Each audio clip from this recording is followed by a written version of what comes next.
এই আল্লামা সাঈদীর বাংলাদেশ, ওসমান হাদির বাংলাদেশ, কথা বলেন ঠিক কিনা? এই আল্লামা সাঈদীর বাংলাদেশ, ওসমান হাদির বাংলাদেশ, এই আবু সাঈদের বাংলাদেশ, মুগ্ধ ভাইয়ের বাংলাদেশ।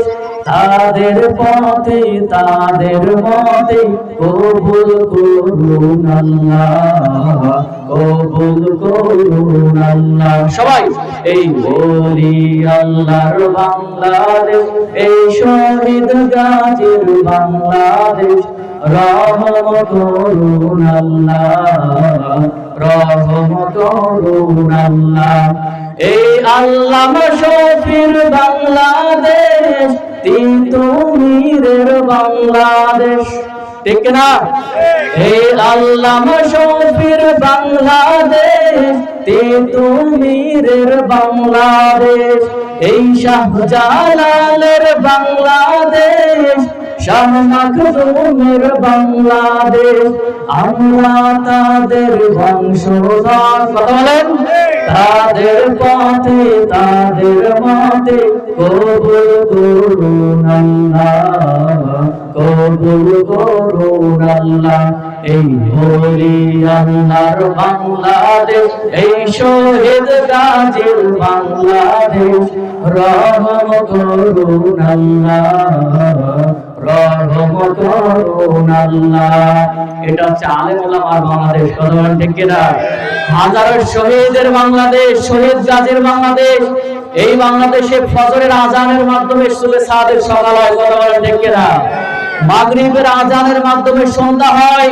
কাজে ভারত যদি বাংলাদেশের দিকে রক্ত চক্ষু দিয়ে তাকায়, বাংলাদেশের টেকনাফ থেকে তেতুলিয়া, সুন্দরবন থেকে বান্দরবন, রূপসা থেকে পাতুরিয়া, বাংলাদেশের তাওহীদি জনতা তাদের জান এবং মাল দিয়ে ভারতের বিপক্ষে ঝাঁপিয়ে পড়বে, কথা বলেন ঠিক কিনা?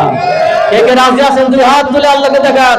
নারায়ে তাকবীর, নারায়ে তাকবীর।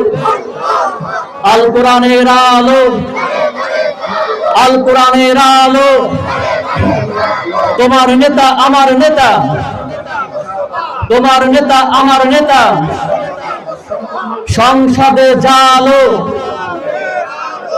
আপনারা ভুল স্লোগান দেন। আল কোরআনের আলো ঘরে ঘরে জ্বলবে।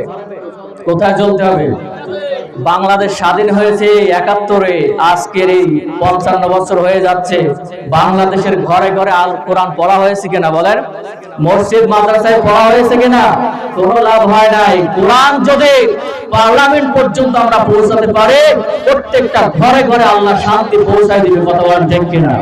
এই জন্য আমাদের স্লোগান হবে আল কোরআনের আলো, জোরে আল কোরআনের আলো, আরো জোরে আল কোরআনের আলো, সংসদে জালো। আল্লাহ কবুল করুন, সবাই আমিন।